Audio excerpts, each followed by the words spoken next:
Olá pessoal, meu nome é Bruno Oliveira, eu trabalho com cinema e audiovisual e eu também coleciono filmes e hoje eu vou dar algumas dicas para quem quer entrar nesse mundo do colecionismo, né, de colecionar, de comprar a mídia física, né, de filmes, né.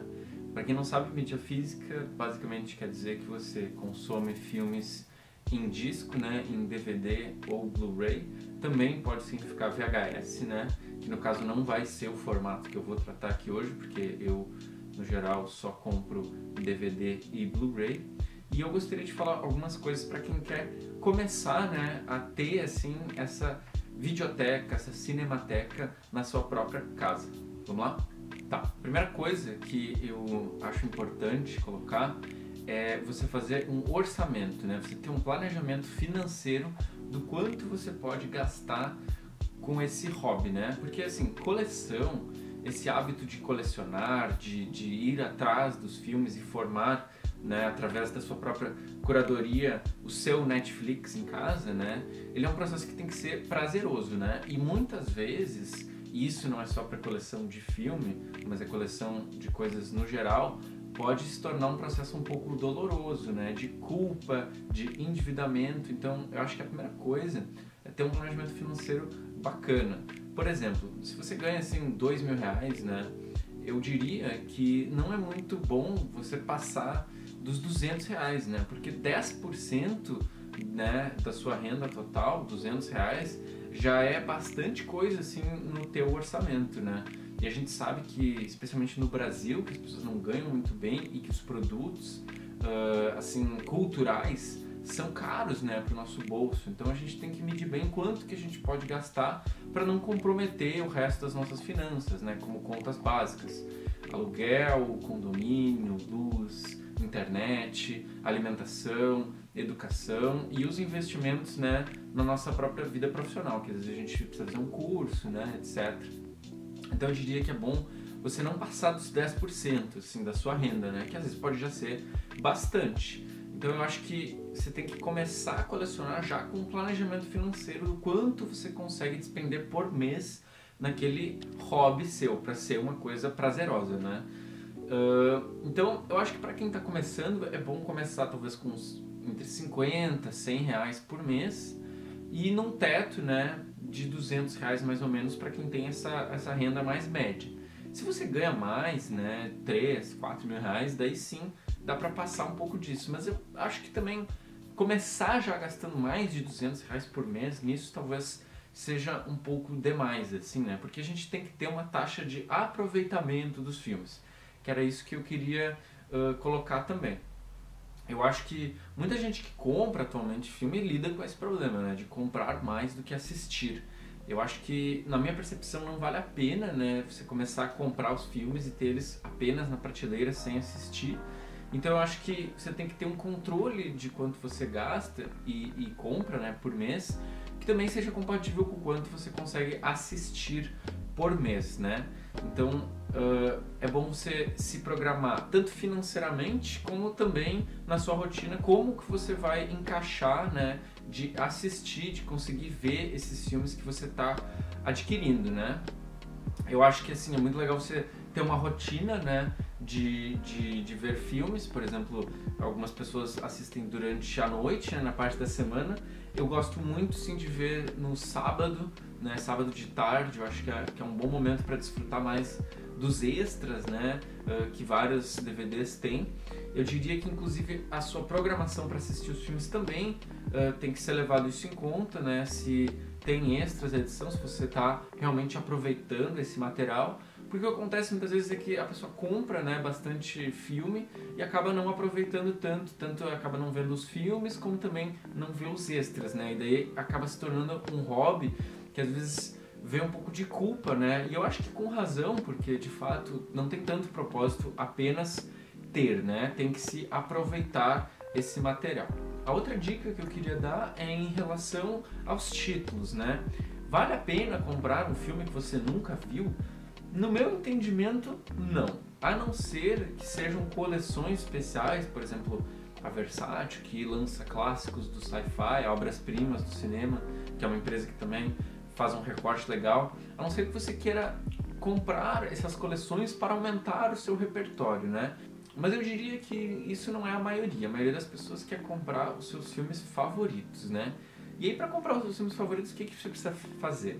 Você precisa fazer uma lista daqueles filmes que você tem vontade de rever, né?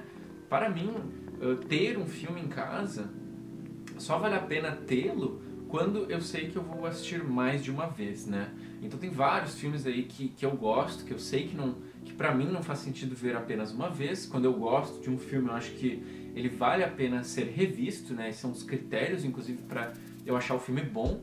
Então eu recomendo fazer uma lista dos filmes que você tem vontade de rever, que você sabe que você vai ver várias vezes ao longo da sua vida, que você vai querer ter uma relação mais profunda, que você vai querer descobrir um pouco mais, assistir os extras, rever as cenas, pausar, olhar a caixa, admirar, né?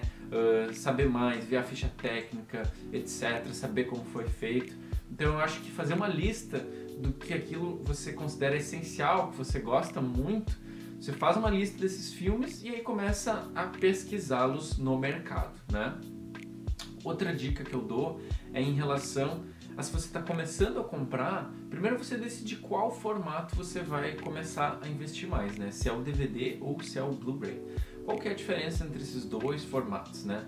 O Blu-ray, ele é uma mídia mais durável, em alta definição, você precisa de uma TV Full HD para reproduzir e de um aparelho de Blu-ray, né? Os PlayStations, o PlayStation 3 e o PlayStation 4, e eu acho que o Xbox One também, né? O Xbox One inclusive roda mídias 4K, que é uma mídia que não chegou no Brasil, que eu não coleciono.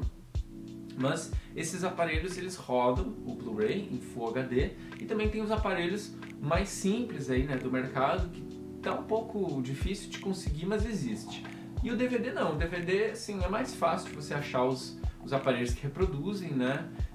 Tem alguns videogames, os PlayStation, os Xbox, como eu falei, eles reproduzem também DVD, mas é mais fácil você achar um aparelho de DVD usado, aí tem aos montes na OLX, Mercado Livre, e nessas lojas de varejo, né? Magazine Luiza, Lojas Americanas, Submarino, Shoptime, né?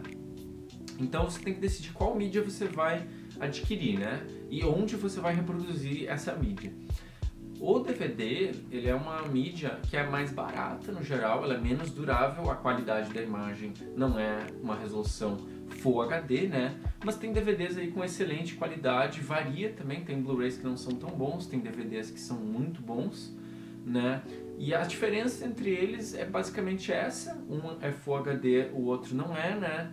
Se você é muito fã de um filme, por exemplo, e quer ver ele na sua, assim, fidelidade máxima, o Blu-ray é uma opção mais legal. Porém, o Blu-ray é uma opção mais cara, né? A gente tem aí títulos que vão 50, 80 reais por um filme, que às vezes em DVD você pode achar por 10, por 15, por 20, né?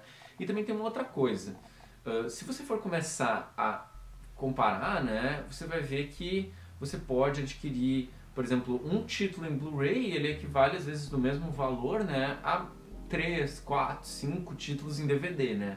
Então depende de quais são as suas prioridades. Se você quer ter um filme, aquele especial, numa melhor qualidade, pagar um pouco a mais, ter uma coleção mais enxuta, né? Ou se você prefere, não, eu vou atrás dos títulos que eu quero, né? Afinal, o DVD ele tem edições muito bacanas. Saíram mais filmes em DVD no Brasil, então no mercado de usados se consegue, né, com mais facilidade. E esse era um outro ponto que eu queria chegar. Se você está começando a colecionar, provavelmente você vai perceber que vários desses filmes que você quer comprar, eles não existem lacrados assim em lojas, né? Então você tem que procurar aí nos usados. Aí, para comprar usados, a primeira opção que eu recomendo é pesquisar no Mercado Livre, para ter uma ideia do valor, né, da base, preço do produto. E depois você ir pesquisando em outras fontes. A OLX tem alguma coisa, né? Não é uma compra protegida, né? É um pouco mais artesanal, assim, o envio, você tem que ter mais confiança, né? O Mercado Livre é um intermediador, é que nem um eBay da vida. Você tem as locadoras, né? Que a maioria está fechando, então se consegue muita promoção, principalmente em DVD. Mas para quem às vezes quer colecionar, vem com adesivo, vem com o disco mais arranhado, então tem que ver, né, o estado da mídia, sempre olhe o estado da mídia, se você for comprar um usado. até pelo Mercado Livre, se você for comprar, faça uma pergunta, pergunte como está a mídia, peça para o vendedor colocar fotos, te enviar algum vídeo, né? Existe o Marketplace do Facebook também, existem os grupos de venda, né, do Facebook, que é bacana para tu conseguir, né, alguns títulos mais antigos. E o Blu-ray é um pouco mais restrito, né, como vários títulos nem saíram em Blu-ray no Brasil e vários saíram com uma tiragem mais limitada e ele também não vendeu tanto assim no preço cheio, né, no preço de lançamento. A maioria dos Blu-rays assim, se tornaram raridade, então você vai pagar um pouco a mais ou não vai achar para vender, né? Mas existe, tem que procurar, tem que garimpar, busca olhar vídeos também, textos, resenha falando sobre edição. Quanto mais informação você tiver sobre o produto, mais você vai poder avaliar se vale a pena ou não você gastar aquele dinheiro, né, com o filme. Uma outra questão que eu queria falar é em relação ao orçamento. Acho que você tem duas opções para executar esse orçamento, né? Digamos assim, você tem um orçamento de R$200 por mês. Você pode comprar 4 filmes de R$50 à vista, né? Ou você pode comprar mais títulos parcelados, né? Você pode ter lojas aí que parcelam a Fan DVD, a The Originals, parcelam em 12 vezes os filmes, daí você pode preencher esses R$200 com parcelas, né? Só que você tem que ter um controle, né? De que a sua parcela, né? Às vezes a parcela de um filme pode dar 10, 15 reais. Esse montante final das parcelas vai dar esse valor orçamentário que você estabeleceu, que é saudável para as suas finanças pessoais e você gastar com filmes por mês, né? Então, eu não tenho nenhuma preferência, assim, para recomendar, porque eu acho que isso é um pouco subjetivo, né? Tem gente que acha que é melhor parcelar e comprar mais títulos, né? E tem gente que prefere comprar à vista. Eu acho que essa é uma preferência de consumo que vai além da questão colecionística, então eu acho que vai de cada um. Aí, assim, também tem a questão dos importados, né? Que eu acho que é bacana você pesquisar opções de importação, tem no Mercado Livre, né? A diferença entre eles aqui, eu vou mostrar, por exemplo, esse aqui é um DVD nacional de um filme do Jim Jarmusch, que eu acho muito bom, que é Ghost Dog. Você vê aqui que ele é bem simples, né? Um DVD importado, às vezes ele vem com uma capa diferenciada, né? Vem com um encarte aqui que tem textos, né, bem legais sobre o filme, sobre os atores, etc. Aqui eu tenho um Blu-ray simples, né, nesse estojinho azul do Mundo Perdido, do Clint Eastwood, bem simples, né, não tem nada. E aqui eu tenho um Blu-ray importado do Taxi Driver, né, que daí já tem um formato mais bacana. Vem com um monte de cards ali, com fotos de bastidores, etc, né. Então você tem que ver que a qualidade dos importados é melhor, né? E às vezes você acha algum importado aí em sebos, né? Eu recomendo também dar uma garimpada em sebos, né? Várias cidades aí do Brasil têm esses pontos de usados que vendem livros, que vendem quadrinhos, né? Então acho que vale a pena dar uma garimpada nisso aí. Outra e última dica é quando você está começando, né, a colecionar e está acumulando um número maior de filmes, você precisa ter o espaço, né, para isso. Então até mesmo antes de começar a colecionar, veja na sua casa, né, se você tem o espaço para comportar tantos filmes, porque um dos maiores problemas de quem coleciona é como armazenar. Eu não acho que vale a pena você ter muitos filmes se você não puder armazenar eles direito, se você tiver que deixar eles num canto, assim. Então, se planeja, veja um canto na sua casa, né? Quem sabe investe numa estante, veja quantos filmes cabem naquela estante, tire as medidas, né? E se programe, porque às vezes espaço também pode causar um conflito na sua casa, né? Principalmente se você tiver um cônjuge, né? Aí tem gente que acumula muitos filmes e acaba brigando, né? Com sua namorada, com seu namorado, enfim. E acaba gerando problema. E última dica seria assim, quando você começa a entender mais sobre esse mercado, coloque à venda alguns dos seus itens, coloque no Mercado Livre, anuncie no Facebook, porque muitas vezes você pode trocar, né, e deixar de gastar esse montante e fazer mais trocas, assim, só pagar o frete, né, ou às vezes trocar com alguém da sua cidade e nem pagar o frete. Ou mesmo você pode vender um item, né, no Mercado Livre e aí você começa a reinvestir esse dinheiro na sua coleção. Então, a coleção ela é autorrentabilizante, né? Você pode não gastar mais dinheiro do seu trabalho com a coleção, mas sim a coleção financiar a própria coleção. E aí você tem que entender quais dos itens, né, da sua coleção que valem mais, quais que dá para vender, quais que tem procura aí no mercado, qual filme o pessoal está se interessando mais, se vale a pena para você vender, se desfazer daquele filme, né? Então, muitas vezes, se você está garimpando e vê uma coisa que é barbada, assim, que realmente você acha, poxa, não tem o filme que eu quero nesse sebo, mas tem um filme aqui por R$10 que eu sei que vale 50. Então, de repente, você pega esse filme, coloca no Mercado Livre, faz para troca, né? É uma coisa que tem que fazer aos poucos também, tem que avaliar se vale a pena, porque comprar para vender não é tão fácil assim, né? Você pode encalhar aí os seus filmes, né, e começar a ter uma coleção que já não diz mais tanto respeito ao seu gosto pessoal, né? Porque eu acho que a coleção tem que dizer alguma coisa sobre você, tem que trazer uma identificação, você tem que realmente olhar para aquela biblioteca de filmes e dizer, esse é o meu gosto, é a minha curadoria, é o meu Netflix, né? Então, foi isso, essas foram as dicas aí para começar a colecionar filmes, e qualquer coisa, tirem suas dúvidas aí nos comentários, fico à disposição, até mais.